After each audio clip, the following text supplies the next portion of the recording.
Hello, everybody, and welcome to Just Mitch Movies, the podcast. I'm your host, Mitch Fesser. Grab your popcorn and your soda, for the show is starting.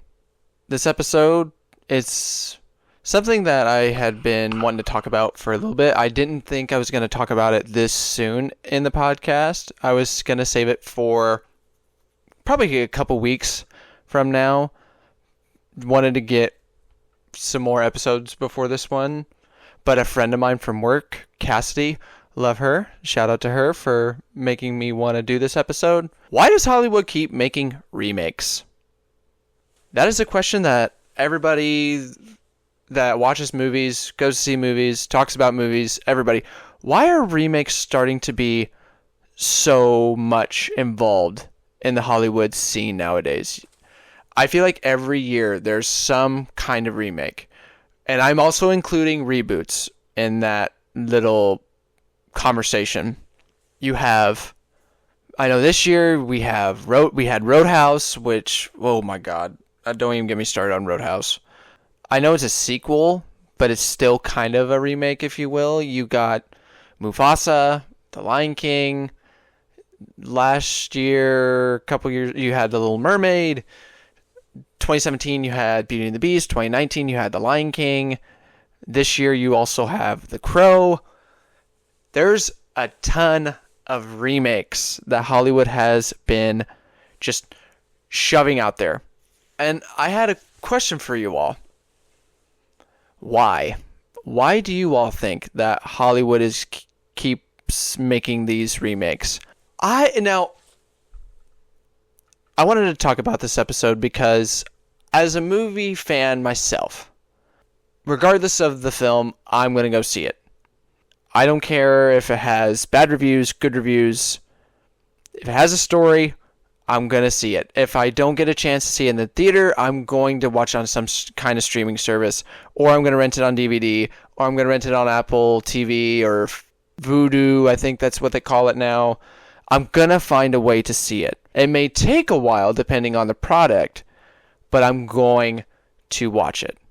And also, one quick thing, I am a Disney World cast member, so I don't speak for the brand or the company. My thoughts and opinions are my own because I know there's going to be a lot of Disney-related stuff to talk about.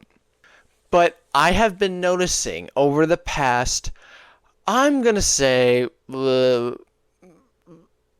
20 some odd years, there's been an influx of remakes and reboots. And the reason why I say reboots are included in this conversation is because even though it's a different timeline, if you will, if you're talking about superheroes and the multiverse and whatever, it's still kind of the same story. You know, how many times have we seen Batman's parents get murdered, or Uncle Ben die, or Krypton get blown up?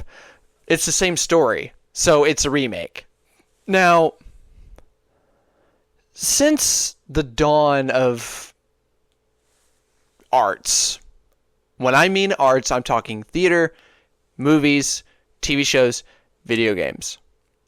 We have been, as audience members, we have been watching remakes for years, way back in Shakespeare's time.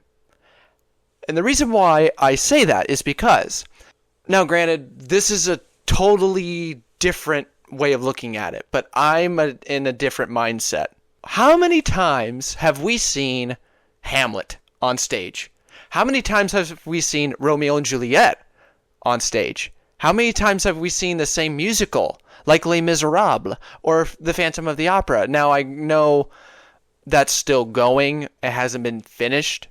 But how many revivals have we seen of Les Mis? How many revivals of Cats have we seen? Even though Cats is horrendous. Don't get me started on that. But I think that's why Hollywood thinks it's okay to keep making remakes and things like that. It's because we as audience members, we've seen different iterations of shows and theater projects, such as Hamlet, Romeo and Juliet, West Side Story, and all that.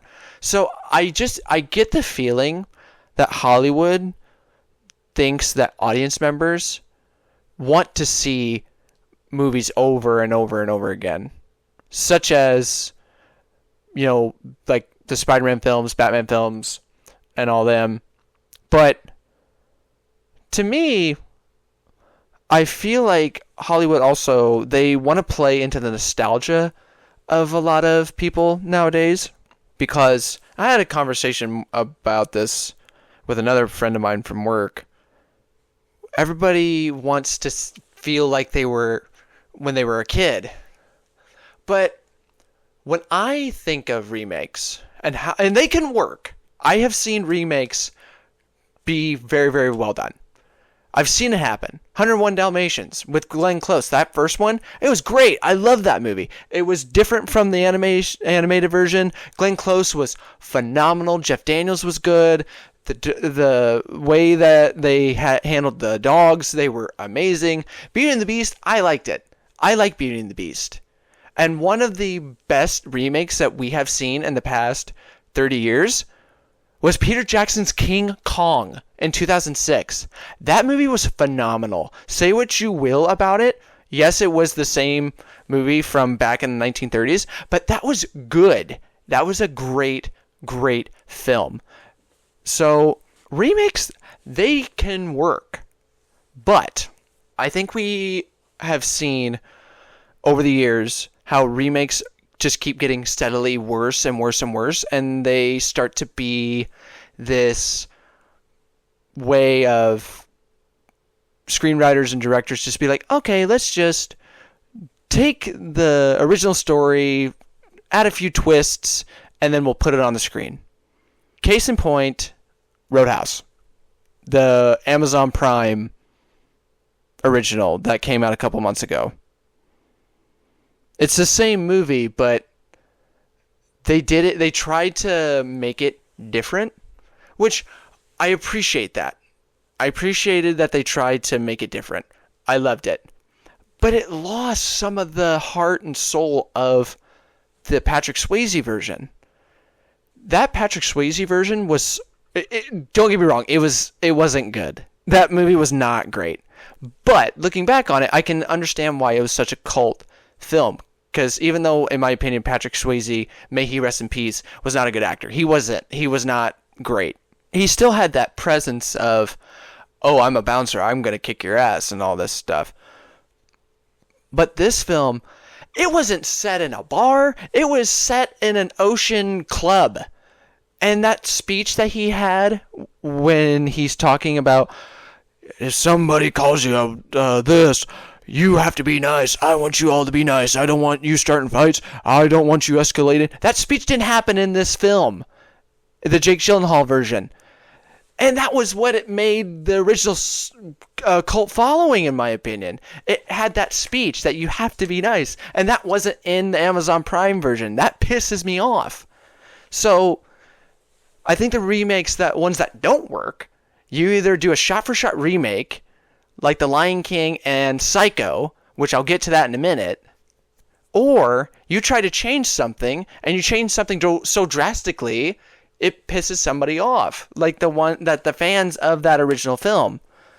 But, like I said, with Roadhouse, I did appreciate that they tried to do something differently.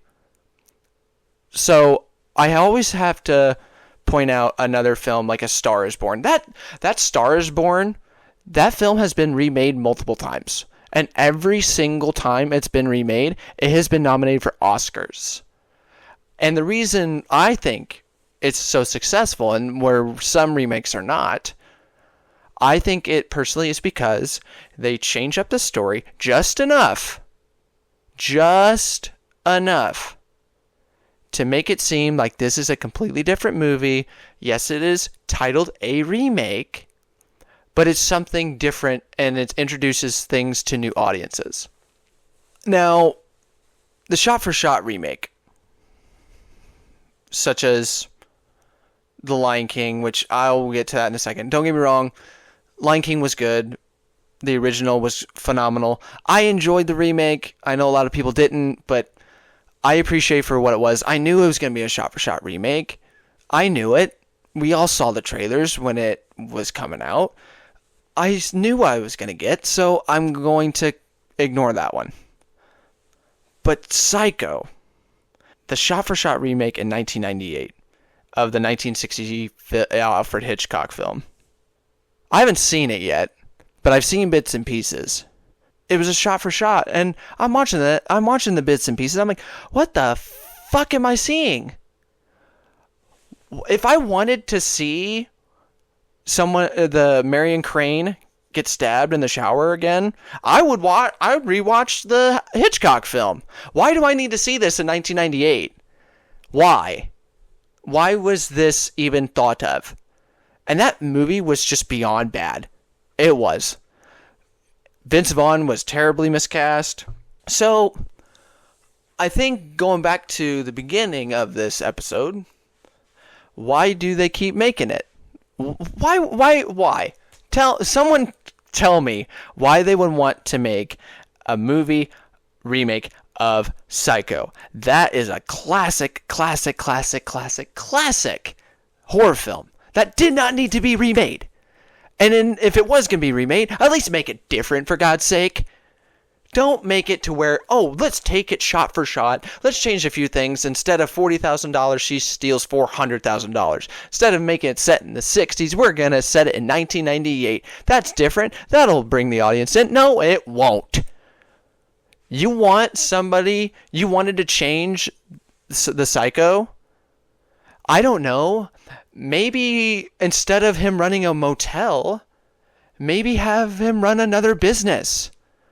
Or in this case, I don't know, not like a morgue or something like that.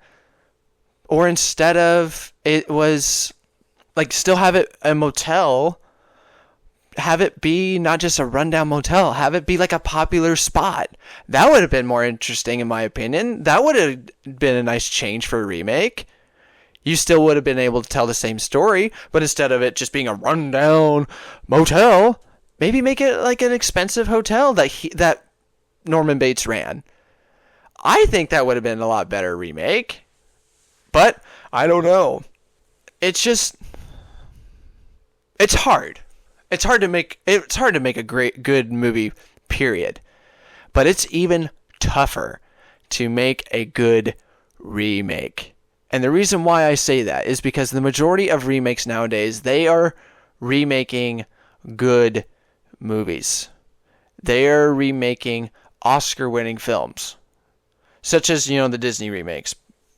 And for me, the majority of the Disney remakes, they're good. I enjoy them. But that's because I loved them as a kid, seeing them live action on the screen. I love it.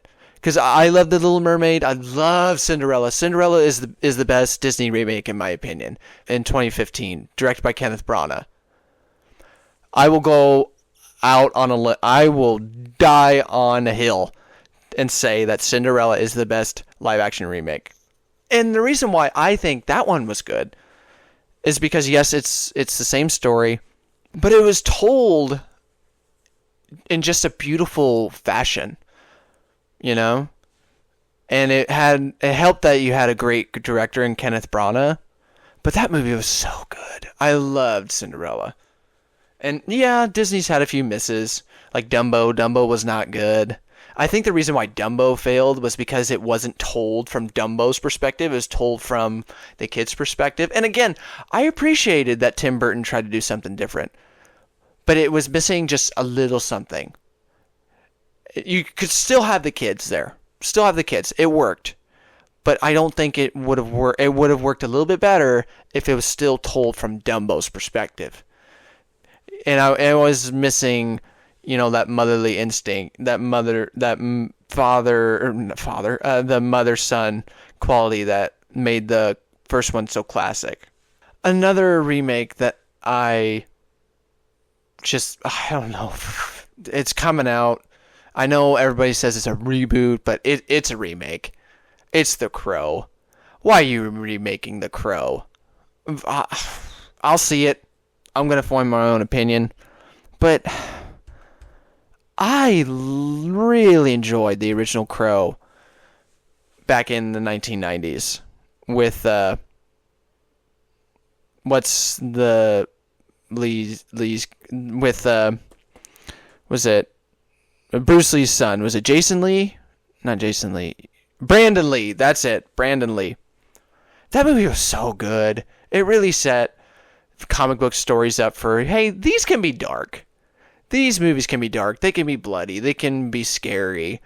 And with Ernie Hudson, yeah, that was good. But do we really need a Crow remake? And I think, going on another tangent here, do we need these remakes? Do we need them? Hollywood doesn't need them to be successful. There's so many other ways of being successful. Hollywood has good movie projects that are coming out. They don't need to keep shoving remakes at the audience nowadays. They don't. I mean, think of it this way. In the years since a few remakes have came out, like I'm going to start this little timeline in 2015. Since then, Hollywood's made some original films. The ones that stick out in my mind, even though now it's kind of a trilogy or a franchise, is the Knives Out with Daniel Craig, directed by Rian Johnson. Knives Out is one of the best original films I have seen, period, amen, since the turn of the 21st century. That film, to me, is an equivalent film of a whodunit, and it's original. Yes, Rian Johnson took inspiration from Agatha Christie and some Sherlock Holmes films, but the reason why I think about it is because no one was even thinking about a whodunit or any kind of original movie, because at that time when it came out, Disney was making remakes. It had Lion King, it had Aladdin, it had Dumbo that year. There was sequels going out the wazoo. Nothing was being made on the original scale. And at that time, I think sequels and remakes were so important because they were, regardless if you love them or hate them, they were a cash cow. People were seeing them in droves because, for the most part, even though not a lot of people enjoyed them, people were going to go see them. I'm sorry about it. Lion King made over $1.6 billion. Aladdin made $1 billion. Dumbo, even though it tanked, it still made a decent amount of money. The Little Mermaid made $500 million. So people were going to see them. And I know Roadhouse, everyone says it would have made a lot of money. No, it wouldn't. Sorry. But it helped Amazon Prime with their subscribers. I know it gained them a few subs. And I think this next little tangent that I'm going to go on is, I feel like remakes now, even though a lot of Hollywood studios, they're always talking about, oh, I want to introduce new audiences to these movies. Why? What makes you think that audiences will want to watch those movies? If you want to introduce them, then re-release in theaters. I feel like that would be so much better. That's what they're doing with Lion King here next month for its 30th anniversary. You want to introduce it to new audiences? Re-release them in theaters. They were doing that back in the 50s, 60s, and 70s. I don't want a remake of a movie anymore. Re-release it in theaters. I mean, my mom would always talk about how she was growing up. That's what she did if there wasn't anything original coming out. The studio's just like, here, we got nothing else coming out. Let's re-release this movie. Let's re-release that movie. Let's re-release this. Or let's put it on TV. Or now we have streaming, so people don't really have any excuses for not being able to watch a movie or something like that. But if it's that important for studios to say, hey, I want to introduce this movie to other audiences, re-release it in theaters for a select amount of time. I'm willing to bet that certain movies, now, not all of them, because I know they re-released the Spider-Man films. They didn't make a lot of money, but the Phantom Menace re-release, that made a decent amount of money. I didn't look at the numbers, but it made a substantial amount. I would be, and I'm going to go out on a limb, but I think the Lion King re-release, it's going to make a decent amount of money. It's not going to make a boatload, but it'll make enough to be like, maybe we should do this. Maybe we should re-release films in theaters every once in a while instead of just remaking everything. But I do understand why a lot of studios are going the remake route, because whether you love them or you hate them, people are going to see them. Because like me and my friend mentioned at work, people want to feel like they were when whatever movie came out. I remember talking to my grandfather on my mom's side. He wasn't born yet when the original came out, but he did talk about the first remake, the 1976 one with Jeff Bridges. He did say how he watched that. He didn't say much about it. I did watch it with him, but my grandfather had trouble staying awake for a lot of films, so he fell asleep. But I was kind of disgusted by that 1976 film because it was just really overly bloody. Because I remember, and I was really upset about how King Kong was portrayed in that movie. But after seeing the remake, I was talking to him about it. He goes, it kind of made me feel back when the first remake came out back in 76. And he talked about watching the original whenever that came out on TV or VHS. And my mom also said it too. So I think part of it is audiences just love to feel like they were when they first watched a product. And that's why people keep going to see Hamlet and Les Mis and West Side Story, because they want to be brought back to that time when they saw that project first. And the reason why I think people keep seeing all these reboots too. Now, granted, again, it is the same conversation, because it has the the remake and reboot. So, and it's kind of the same story. Hate to break it to people. It is. Sorry. But again, the reason why I keep going to see Spider-Man and Batman is because I loved him as a kid. And I still love it now. But I really loved it when I was younger. So again, it plays on that nostalgia feel. I will have to end this episode on one little tidbit or side note. Has Hollywood ran out of ideas? Is that why remakes are being made so much? And I'm going to say no, not yet. And the reason why I say that is because even though some of the original films that have been coming out aren't as good, there's plenty of ideas that screenwriters and authors and directors they've been playing with so many projects. They just haven't gotten that last little bit to get it going, you know? So I don't think Hollywood has ran out of ideas. I'm very curious to see what you all think if Hollywood has ran out of ideas, and that's why we've been seeing a ton of remakes. I personally, again, don't. I think remakes are being so thrown in the audience in theaters. I think it's a nostalgia reasoning. And there is a little bit of money reasoning because, yes, the remakes have been bringing in a ton of money, regardless of the studio that brings it out. And also, this is one subject that I am going to be talking about later. It's because it's the streaming services. When Disney Plus was announced, they announced like Pinocchio and a few other remakes that I'm sure they'll be coming out soon. Max, I know, announced a few remakes that were coming out. Amazon Prime, with Roadhouse. Streaming services need subscribers, so what's the best thing in order for a streaming service to get subscribers other than original content? Let's post a remake. Let's do that. It's gained some subscribers for a few other streaming services. So, again, people say they hate remakes and reboots, but people keep watching them. People keep seeing them. And I think And I've said this a couple times already, but it's because of nostalgia. People want to go back to the time they originally watched something.